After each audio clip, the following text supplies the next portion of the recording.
In the 21st century, human beings are masters of the planet. Behind us lie 10,000 years of civilization, bending nature to our will.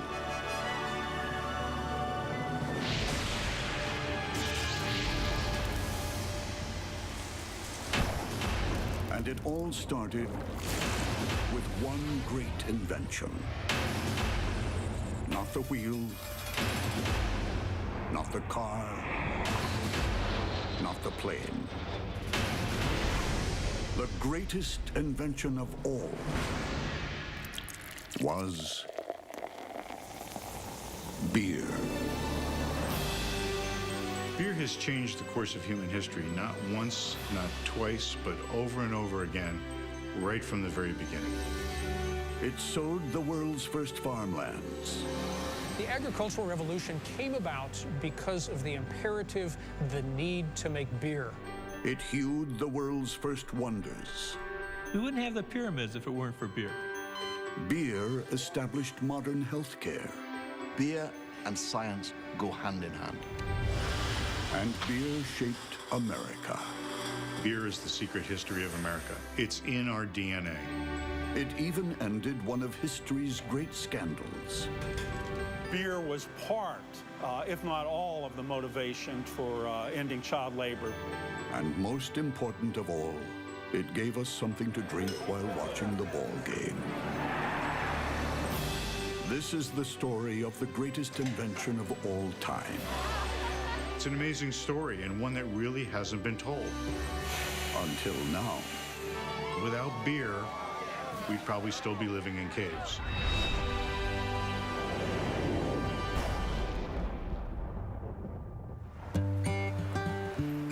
Human beings like us have been around for about 100,000 years. For the first 90,000, we were nomads, hunter-gatherers. All we had to worry about was food. The life of the hunter-gatherer is probably not as hard as some people would think. They spend about 2 hours a day gathering grains and hunting, and they spend a lot of time socializing.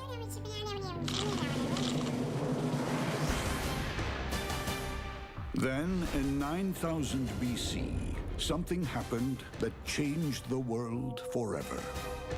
In the Middle East, hunter-gatherers stopped wandering and started farming. They swapped caves for houses and created the first civilization, Mesopotamia. It was the beginning of the world as we know it. Historians call it the agricultural revolution. But the question is, why did it happen? We asked at the local pub. Women. Pumpkins. Potatoes? He just got tired of moving rocks. I have no idea. I don't know. In fact, the agricultural revolution was started by barley. For years, experts assumed it was to make bread. But now there's a new theory that has shaken the world of science. The agricultural revolution is all about beer, and beer is all about barley. For food scientist Dr. Patrick Hayes, it's an open and shut case. There's no doubt that barley was domesticated to make beer. Archaeologist Dr. Pat McGovern backs up the barley for beer theory. The reason it was domesticated at 9000 BC is that they were using it to make beer. The proof? Residue from ancient jugs. Turned out that this residue was what's called beer stone. Now this is evidence then that we had a vessel that would have originally been used for beer. McGovern has found evidence of beer more than 3,000 years before anyone was baking bread. But hold on a minute. Brewing is a complex science. So how could primitive people have invented beer? Dr. Thomas Shellhammer is a fermentation scientist, a beer boffin. And he thinks they stumbled across it by complete and utter accident. About 10,000 years ago, hunter-gatherers were collecting wild barley as a source of nutrition. During one of these collections, they were taking barley and placing it into some sort of collection device. This group then go on a hunt. While they're away, a natural miracle occurs. First, we get some rains, and these rains moisten that barley, and that barley begins to grow. As it grows, it produces sugars. Now it needs more water. Luckily, it rains again. And at this point, we have substantial amount of rain, enough rain that this vessel becomes basically full with liquid. Now the real magic happens. Wild yeast converts the barley sugars into CO2 and alcohol. A few days later, the hunters return. And they look inside this vessel and they see a bubbly mixture. And someone takes the chance to actually taste it. And taking a taste, they think, wow, this is something that's very, very different. This is the very first accidental beer, and from this point on, things will never be the same. Humans hadn't touched a drink in 3 million years of evolution.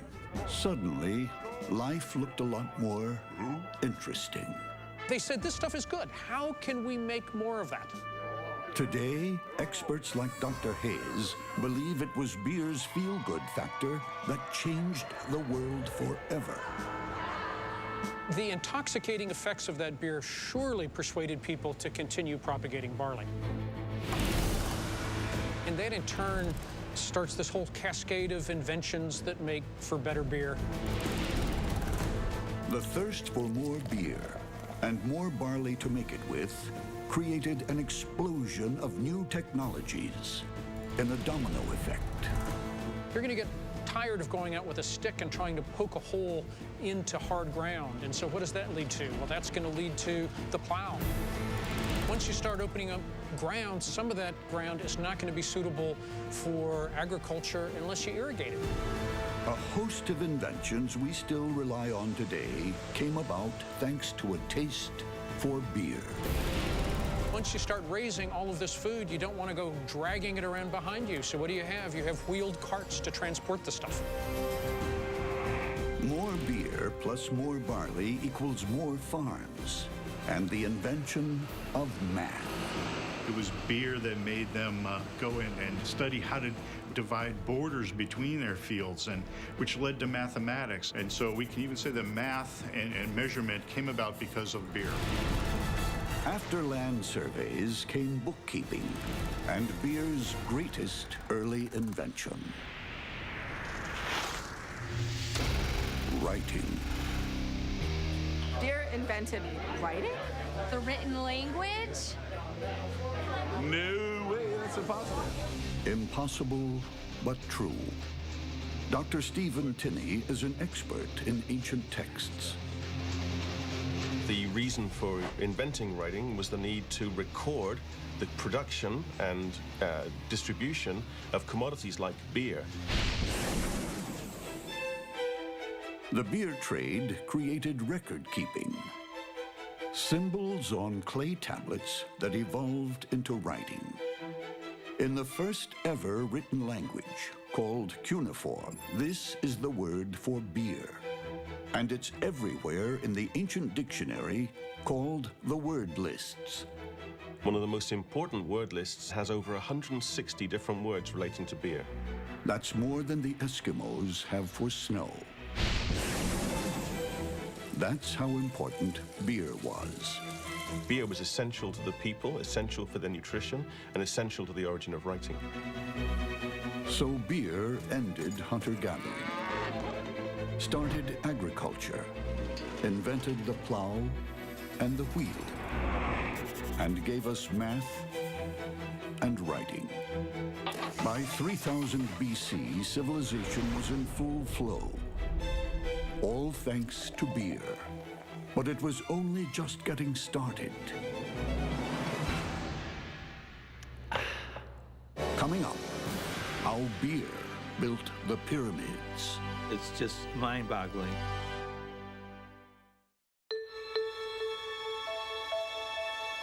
Of all ancient civilizations, this is the big one. But now, Egyptologists are discovering its wonders exist thanks to a secret ingredient: beer. Ancient Egyptian civilizations would not have existed without beer, and beer in great quantities. I don't think there was anyone in ancient Egypt that didn't have the right to drink beer, even small children. The ancient Egyptians saw beer as a gift of the gods. The most powerful of all the Egyptian gods was Re. He is the creator of life, love, and beer in this world and the next. They consumed it all the time, and when they died, they would go to the afterlife hoping that they would continue consuming beer in great quantities. This inscription on an Egyptian tomb answers the age-old question: how many beers do you need in the next world? He asked for 1,000 jugs of beer that he hoped to take advantage of in his afterlife.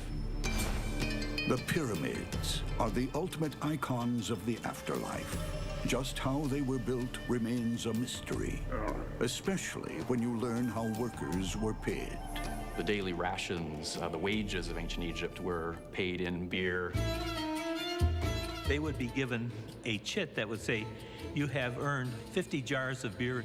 It was almost as if it was a debit card. To Egyptians, beer was money. Today, a few noble individuals still trade in beer. I'll do somebody's laundry for a 6-pack of high-quality beer. I've helped someone move. I don't know if I should say, because if this is out there, my parents will see. Our modern beer economy might buy you a favor. Back then, it would buy you a pyramid. The going rate for a pyramid builder was a whopping gallon of beer a day. So it was just an incredible amount of beer that went into building the pyramids.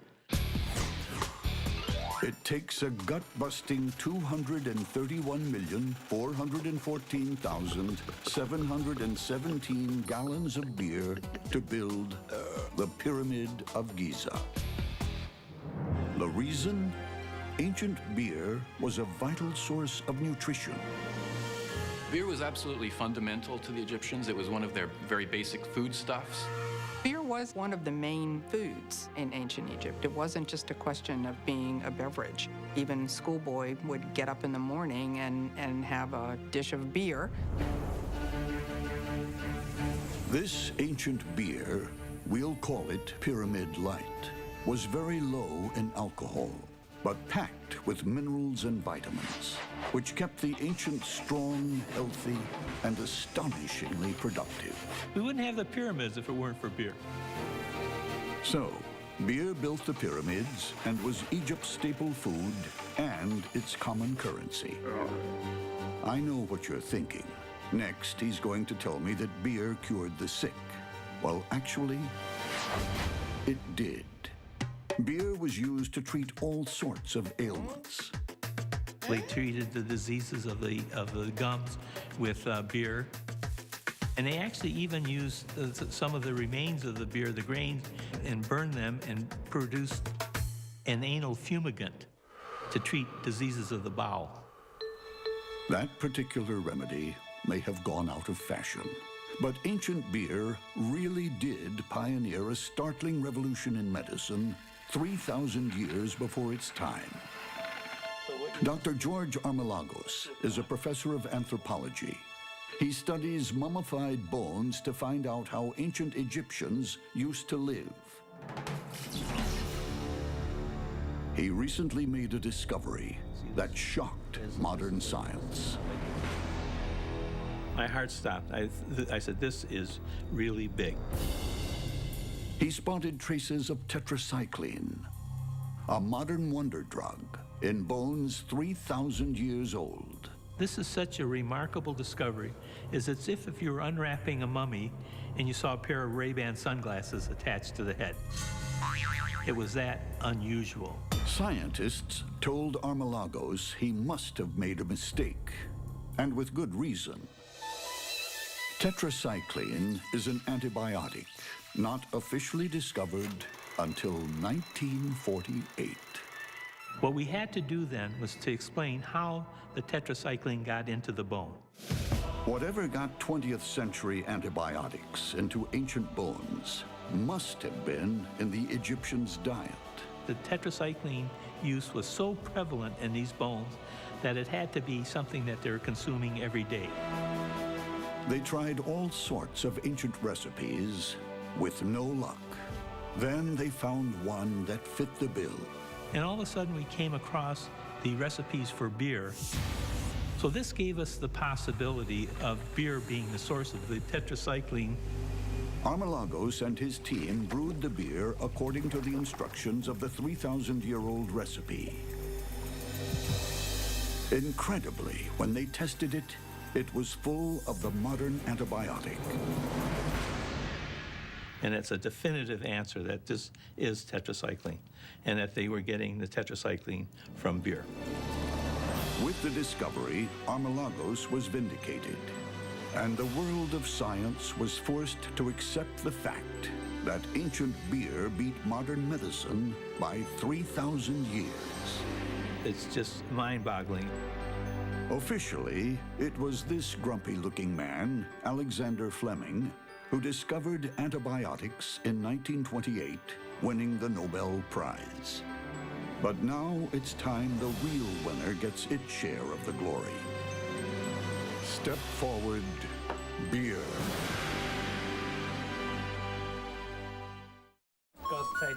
Coming up, how beer saved millions of lives in the Middle Ages.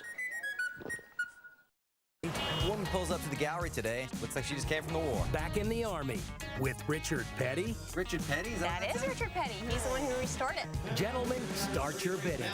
Auction Kings, all new Tuesday at 10, only on Discovery. Since caveman drank that very first drop, beer has created civilization, pioneered inventions like math and writing, and built the pyramids. But now it faces its biggest challenge yet: keeping people alive in medieval Europe, when life was nasty, brutish, and above all, short. The chances of living to age 6 was probably somewhere around 50%. Warfare, plague, but there's another killer: water. Rivers were foul. Sewage went into them. The offal from butcher shops. Tanneries dumped their waste into the rivers. The water was completely undrinkable, and if you drank the water, you got sick.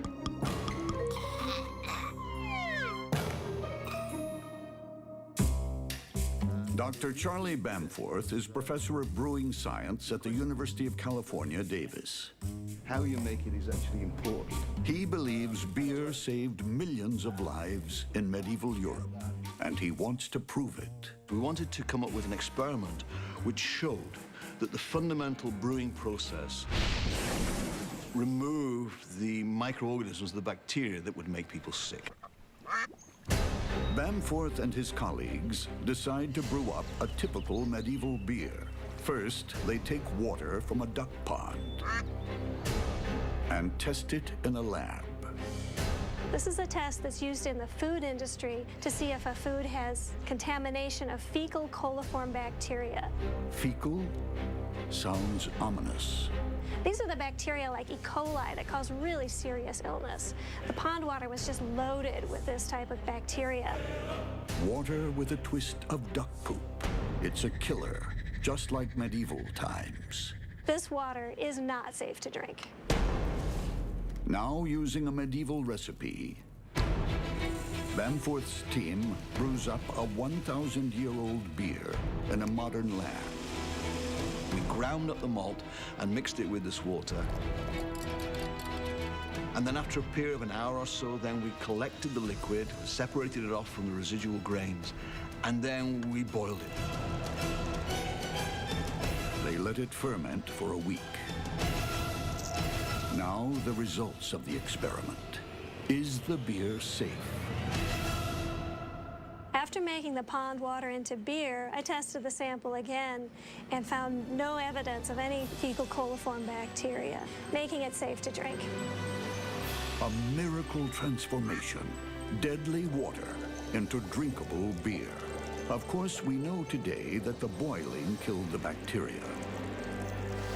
But medieval people had no idea. They just did it to make beer more tasty, accidentally saving millions of lives. Life in the Middle Ages must have been pretty miserable. So beer absolutely would be the safest drink to consume. It worked for medieval man, but what does the 21st century think of this beer? Something that's perfumey a little bit about this. It's salty. Tastes like nutmeg or something. It's good. I like it. Then we revealed the source of the beer. Is that a joke? It's not? Duck pond water? Well, I guess the ducks are doing pretty good then, right? That's gross.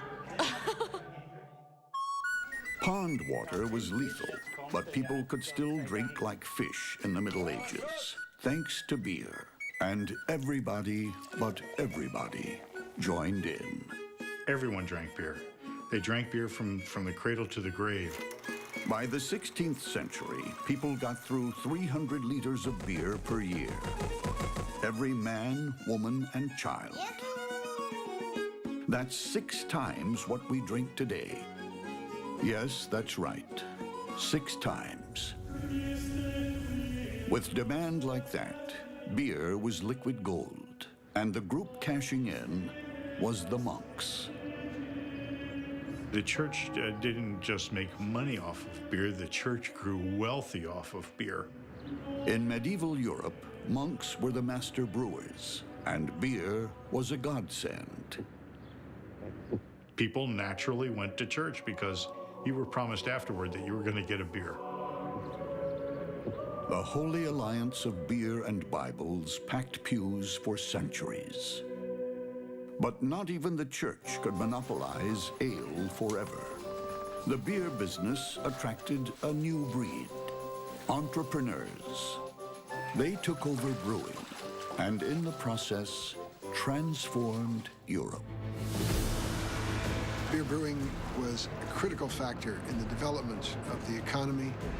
It was a spearhead in the creation of trade, commerce, banking, finance. In other words, the creation of modern capitalism. And they still celebrate beer in Europe today.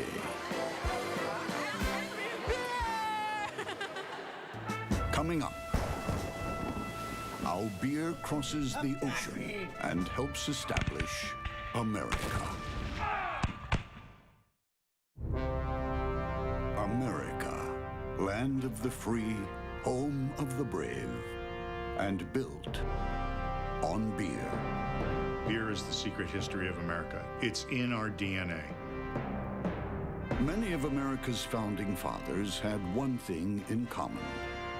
George Washington, Thomas Jefferson, and Sam Adams were all brewers.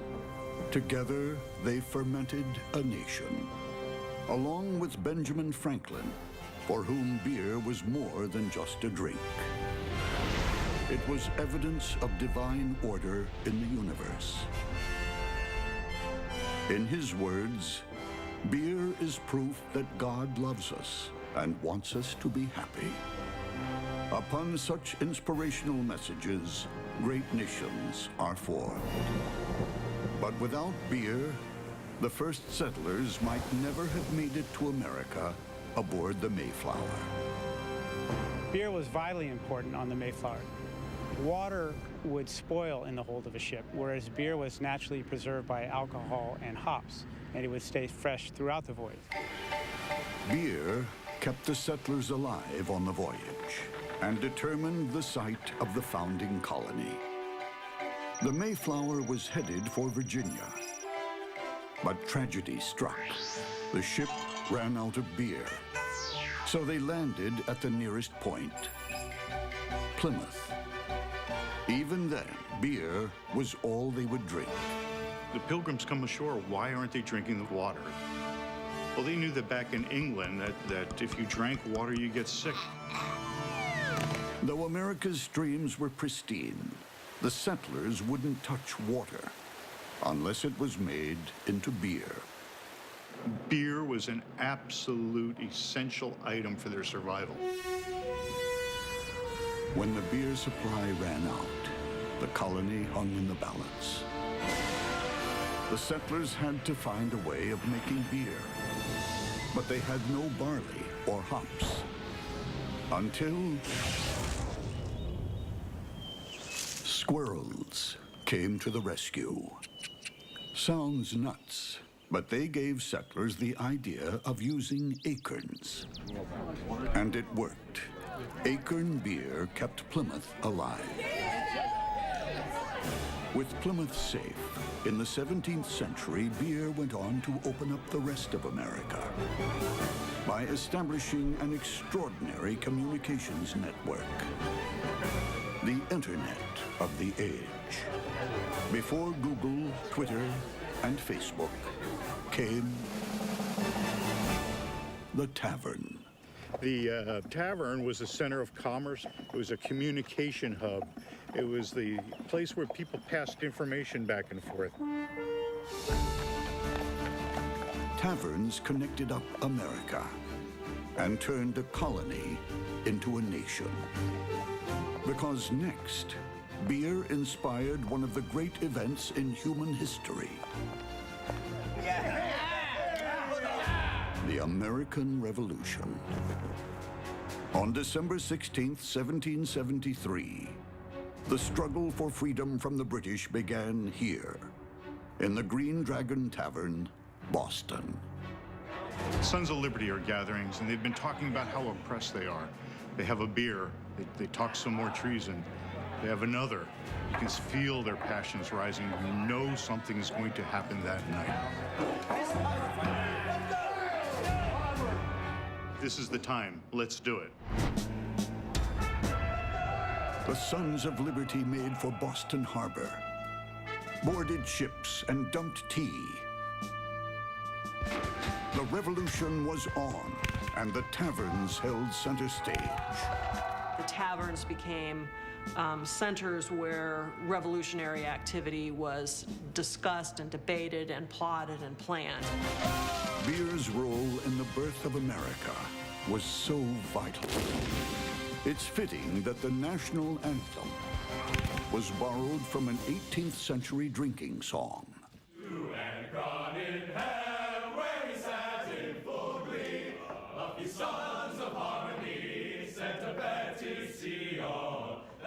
The words have changed, but the tune's the same. Back then, it was a sobriety test. If you could sing the song, you were okay for another round. Today, it's the Star-Spangled Banner. Beer helped found America and gave the young nation its anthem into the bargain. Coming up, beer heals the sick and gives us a treat.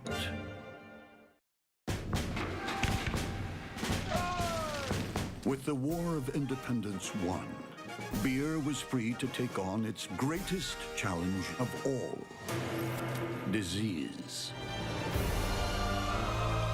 Humanity's oldest foe. In the 19th century, medicine was mired in the Dark Ages. Until beer rode to the rescue. Beer and science go hand in hand. Beer led medical science to a discovery so important, that it established how we think about disease to this very day. So much of the fundamental science that we do today, as it applies to health, disease, and so on, came out of the brewing industry. Beer was the basis of modern medicine. It all started in the 1850s with scientist Louis Pasteur. He invented pasteurization.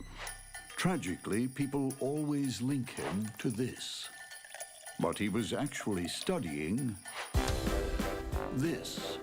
Some people think he was looking at milk, but in fact, he was actually looking at beer. And beer was the first beverage, actually, to be pasteurized. Pasteur started by trying to answer a vexing question. Why does beer sometimes spoil? Then he made a startling discovery. Beer is alive. Along with large round yeast cells, he spotted something smaller and more sinister. He would have seen smaller bacteria cells. He concluded that the bacteria were causing the spoilage. Pasteur had discovered bacteria, a previously unknown microscopic life form. It was the reason beer was turning bad. But the discovery had massive implications for all humanity. Because next, he asked himself a simple but brilliant question. If bacteria can make beer sick, could they do the same thing to people? The answer is basically yes. And that is really the basis of germ theory. Germ theory sounds dull, but it's the cornerstone of modern medicine. Because before it, nobody had a clue that germs even existed. Before we had germ theory, people weren't sure what caused diseases. They thought it was caused by bad air coming off of the swamps or evil spirits. Swamps, evil spirits, try finding a pill for those. But Pasteur's revelation changed everything. For the first time, we realized that bacteria and germs caused sickness. And once you know the cause, you can look for a cure. Vaccines, which virtually wiped out killer diseases like smallpox and polio. Plus, doctors started washing their hands. Before the germ theory was understood, doctors, for example, might come straight from an autopsy to help a woman give birth. But after the discovery of this germ theory, just a simple recommendation, wash your hands before you help a woman give birth. The incidence of these infections went way down, saved millions of lives. So now you know. Wash your hands next time you deliver a baby. And give thanks to beer. That's absolutely awesome. You gotta love beer. Beer, thanks for everything. Cheers. Cheers.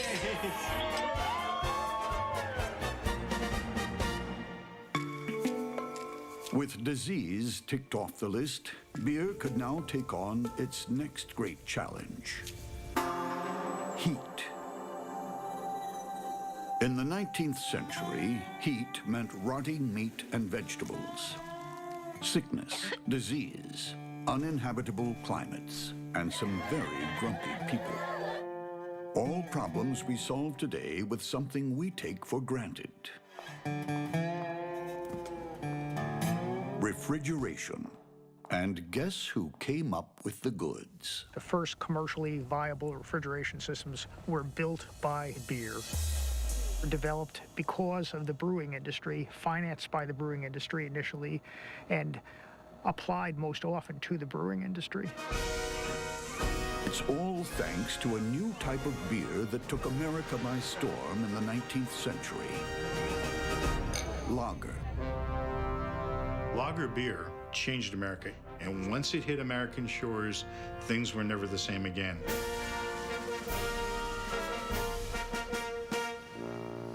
It arrived in the 1840s along with German immigrants like Friedrich Miller and Adolf Kurz.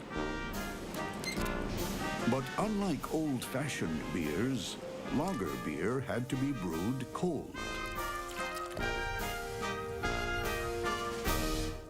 Typically, lagers need cold because we need to be able to undertake the fermentation slowly.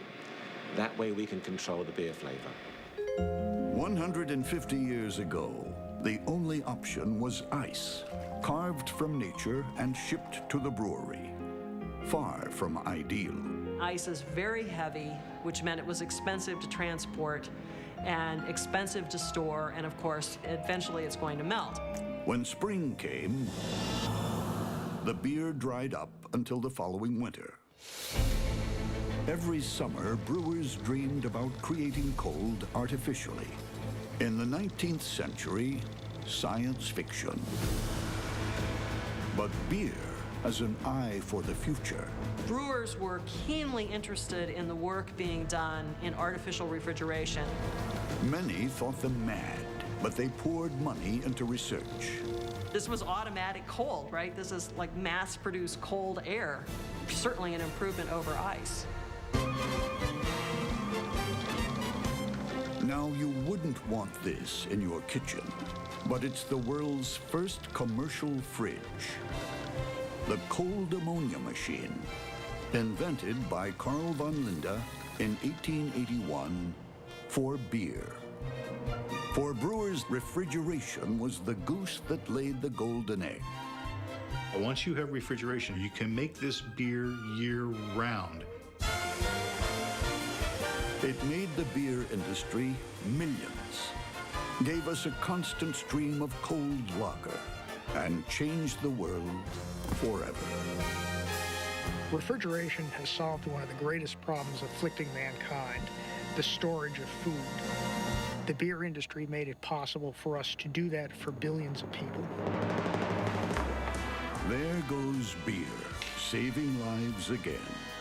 Refrigeration means air conditioning, the manufacture and storage of medicines, even the ability to keep organs alive for transplants. And most importantly, for this little girl, ice cream. There's just so many different things that refrigeration does for us. We really would have a hard time existing without it nowadays. And just think of it, it's all due to beer. The quest for the perfect drop produced some of the greatest discoveries and inventions of the modern age.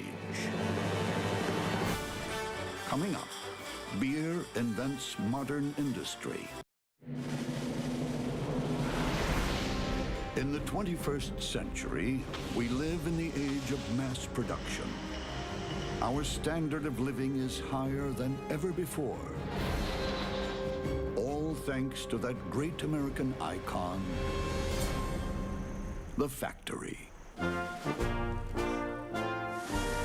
factory became the symbol of everything that was glorious about America. It exemplified the American ability to look off into a future of infinite possibility. Most people think the factory was invented by Henry Ford and the motor car. But they're wrong. It wasn't the car that put America on the road to economic power. It was beer. I see some coming out. Okay. Dr. Quentin Scravage is a professor of American industrial history. Come on out. Set it right here. Beer production revolutionized American industry. It really automated the production line at least 10 years before Henry Ford. This is the machine that changed the world. Invented by Michael Owens in 1904. And it didn't make cars. It made beer bottles. When you look at the Michael Owens automated machine, there's no question you have to say that it all started with beer. The first product he made on the machine was a beer bottle.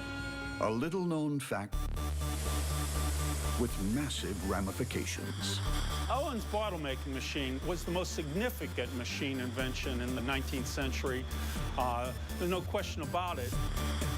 In the first place, it spelled the end of child labor. because it automated the glass industry, which was the main abuser of child labor in the United States at the time. His machine virtually wiped out child labor in a matter of 6 to 10 years. Not only that, it completely transformed the economic landscape forever. Beer automated America. 10 years before the first car rolled off a production line in 1914, companies like Miller and Coors had blazed the trail of automation. It changed the world, not only our country. It all started with beer. Beer's forward march continues to this day. Americans now brew 6.2 billion gallons of beer every year and drink on average over 20 gallons of it each.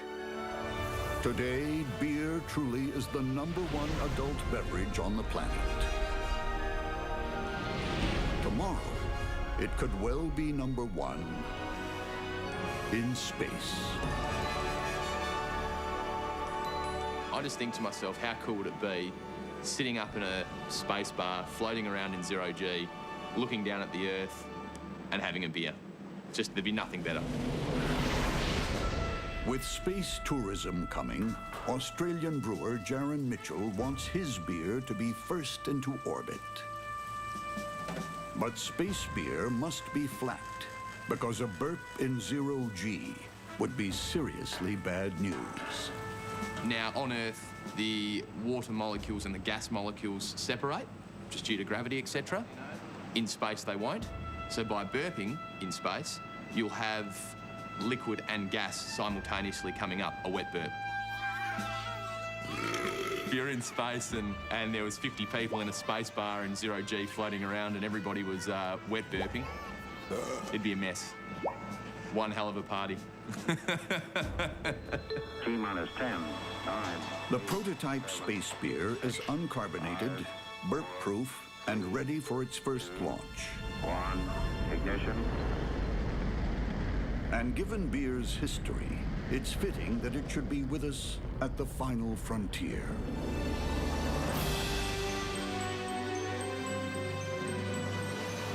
Throughout history, many have proclaimed the greatness of beer. Now we know just how great it truly is. So great that we could even use it as the official yardstick for human history. Commonly, history is divided into two parts, BC and AD, and we think of it on that timeline. But we could also think of it as BB and AB, before beer and after beer. Before beer, wild nomads roaming around, hunting, gathering. After beer, people are settling in one spots, we're building towns, we're farming, we're developing towns, developing commerce, beer driving, the building of cities, and the establishment of science. Perhaps that's a better timeline for us to use. For 10,000 years, beer has been the fuel in the engine of history. It's given us our greatest wonders and our most brilliant discoveries, not to mention one heck of a ride. Let's face it, beer hasn't just changed the world. It saved it. Cheers.